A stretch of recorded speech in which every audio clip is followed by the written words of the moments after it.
to our YouTube audience, and to our in-person audience, and to those of you who are watching on live stream. My name is Reverend Jack Abel, Senior Director of Spiritual Care here on Magic Mountain Caron Treatment Centers in Warnersville, Pennsylvania. Super excited to be here with you on the 7th of November, 2021. I can't quite believe we've pressed it into this near end of the calendar year, and everybody got an extra hour of sleep tonight. So, let me just find my way to the message that we have for today. And I was explaining in our pre-service announcements that the Caron Chapel service has a long and proud history. It was begun here by a legend who passed away in 2019, a fellow named Father Bill Holberg.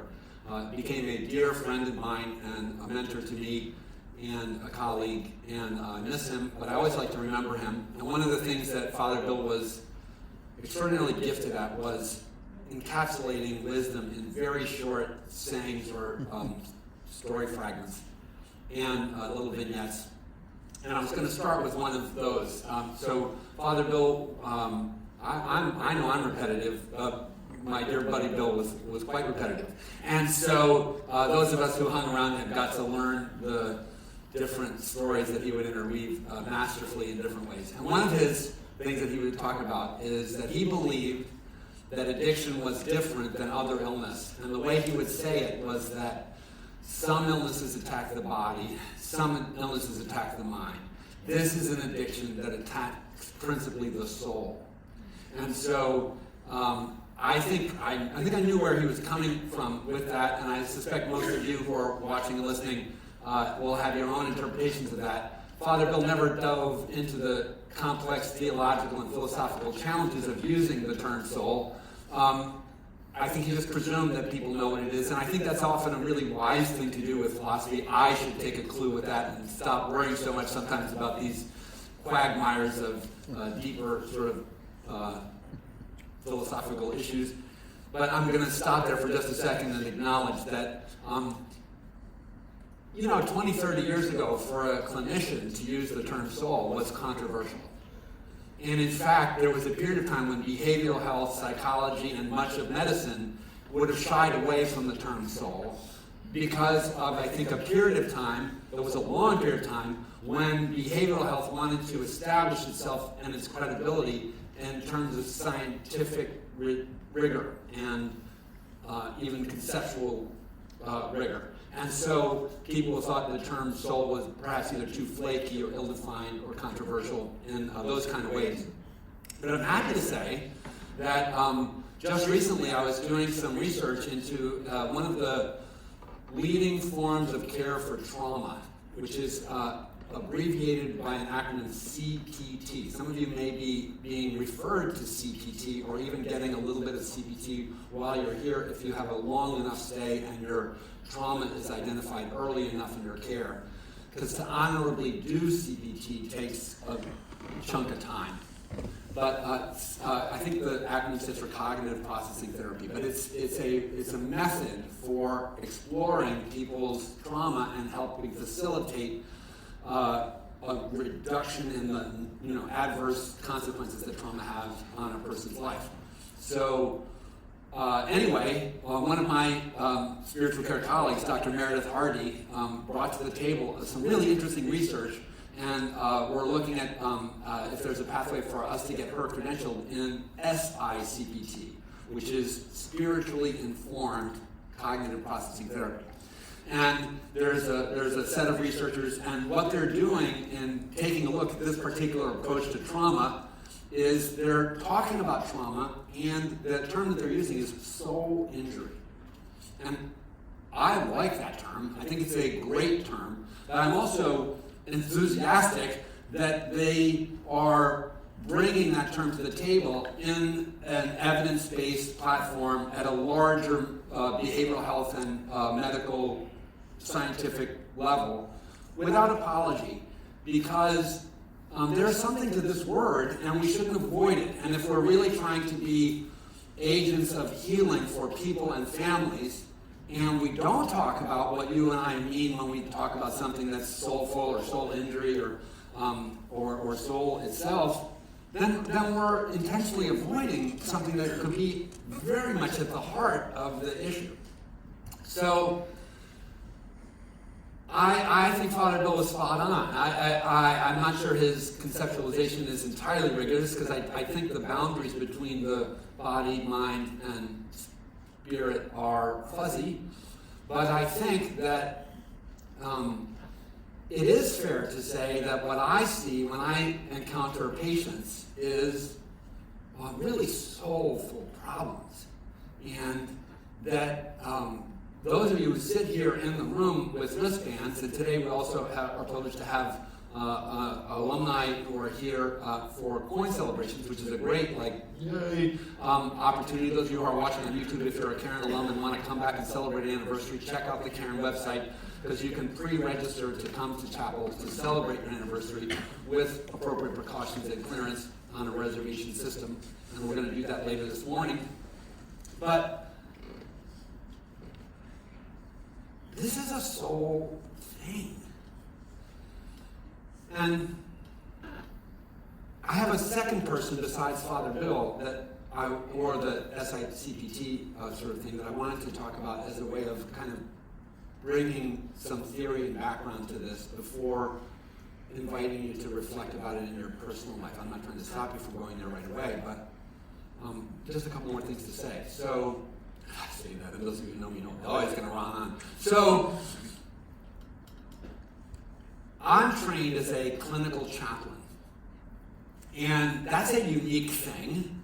I am trained as a pastor. I also have training in my own journey of recovery, so I'm a person in long-term recovery, and I'm a person who previously identified himself as an atheist. So I was an ardent atheist, now turned person of faith, and so I went from atheist to pastor to chaplain. And as a clinical chaplain, I had to do a lot of schooling, which I think is only appropriate. And what I learned about was that there's a movement of clinical chaplaincy. There's a history to the practice of sort of donning the mantle of a spiritual professional in a clinical environment. And the principal setting in which that has taken place over the last 100 years is hospitals, and probably way before that. But in the last 100 years, hospital chaplains have been a thing. And there's a set of entities that credential and train and certify and can even decertify hospital chaplains. So there's a whole system, it's a structure, not unlike medical credentialing, that evaluates people in my profession, and there's a set of competencies that I'm expected to be able to manifest in order to maintain the credentialing that attaches to my professional role. And I realize this sounds like a sidebar, but I'll get us back to soulful stuff here shortly. So, in the founding of the movement of chaplaincy, there's a key person, like a sort of Father Bill. There's a patron of the movement. Actually, there were two of them, but I'm going to tell you about one of them. And one of them was a guy who was born in 1876 and lived, I think, until like 1956, so long time ago. Interesting to me, it occurred to me as I was prepping for this message that Anton Boysen was his name, but that Anton Boysen was developing his model of clinical chaplaincy around the same time that Alcoholics Anonymous emerges on the field of human history, which is 1935 is the normal birth date of the AA movement, which is a singular event in history, because previous to 1935, there was no sort of really significant momentum-gaining approach to addressing the phenomenon of addiction. And after 1935, every successful movement that has emerged that helps people with this problem owes some nod towards the movement of Alcoholics Anonymous. It changes the game.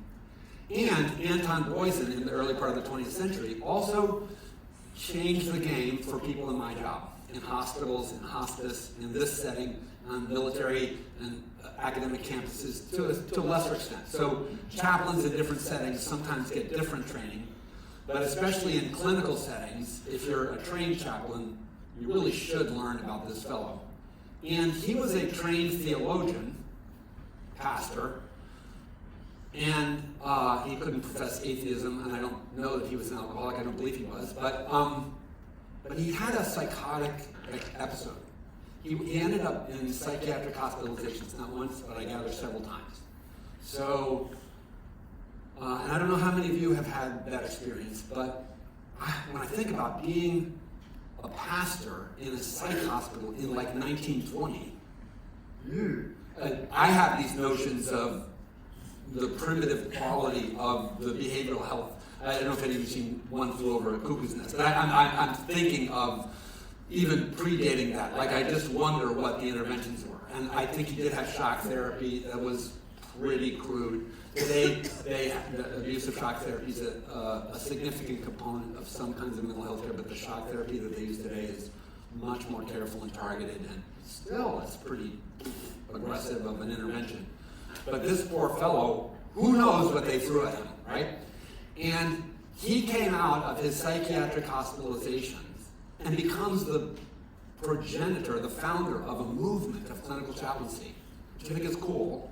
And when he wrote about being a chaplain and what he brought to the table was directly informed by his own illness experience. And just to sort of give you all the information I think is relevant for bringing this back to our table, when I was trained as a pastor, I learned to do something. Later today, we're going to have 4 readings. One of them is being brought by a patient who specifically asked if they could read this particular passage. And it's a passage from the Christian writings that are called the New Testament. And I was trained in that tradition. I was trained in the Christian tradition. And I was trained to preach from such writings. So I don't do that at chapel so much. I preach from themes here. And it's arguable that whether this is even preaching or not, because it's not tied to particular passages. But in my training, and when I was a Sunday pastor in a regular church community, the people who I was preaching to expected me to bring a text to the table and to interpret the text in the moment for the community. And that was what Anton Boyson's training was. And he was, I don't know if he was a decent preacher or not, but those of us who are trained in that profession learned to do this. And we have these expectations that are kind of interesting and the non-theological would think peculiar. That we have an expectation. There's a calendar of scripture.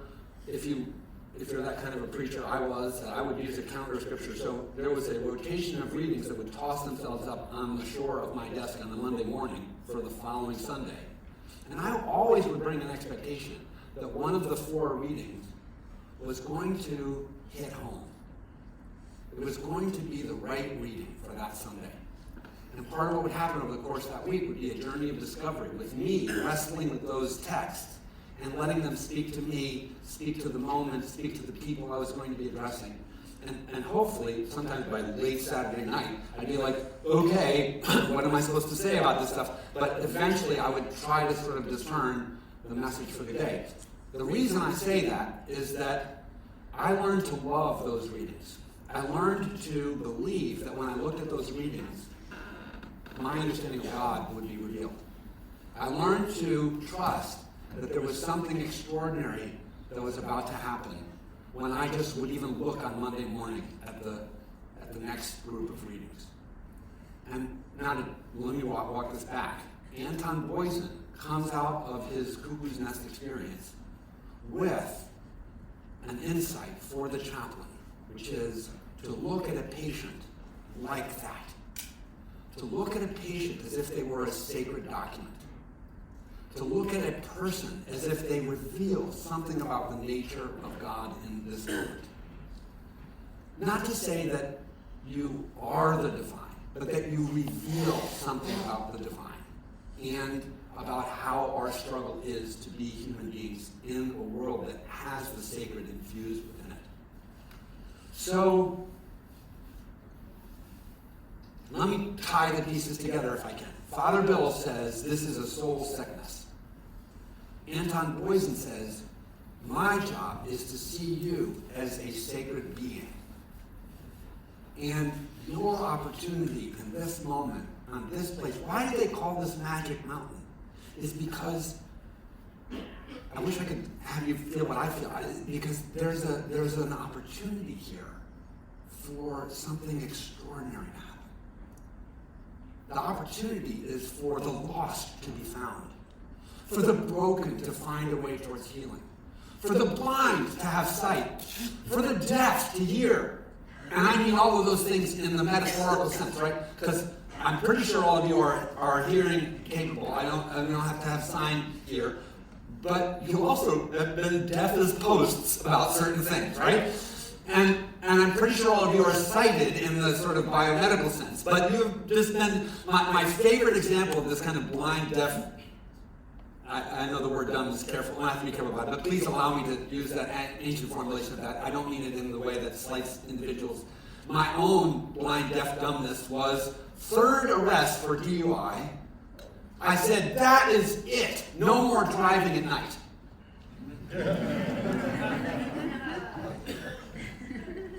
That is blind, deaf, and dumb. Like stupid. Like uninformed, unwise, unskillful. That's a good word. Skillfulness. I believe, too, and there are all these things I hope would come out of the message today. And one of them is that I could communicate somehow to you the very precious nature of my view of who you are. And I know Father Bill, that was one of the things of his magic.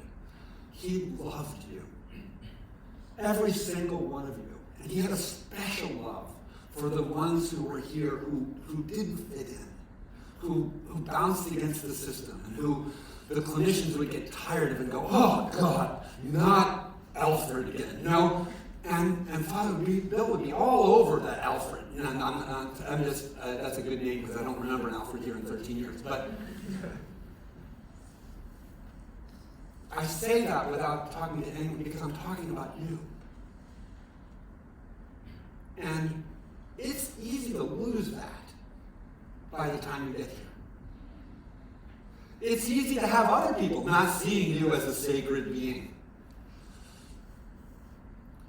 The inversion that happens so much in our world today, and it's the thing I often say, so I'm super repetitive too, is I just learned on a radio show that I'm stealing from somebody who's an African-American attorney, but who's made very popular a particular saying, let us not measure everyone by their worst moment.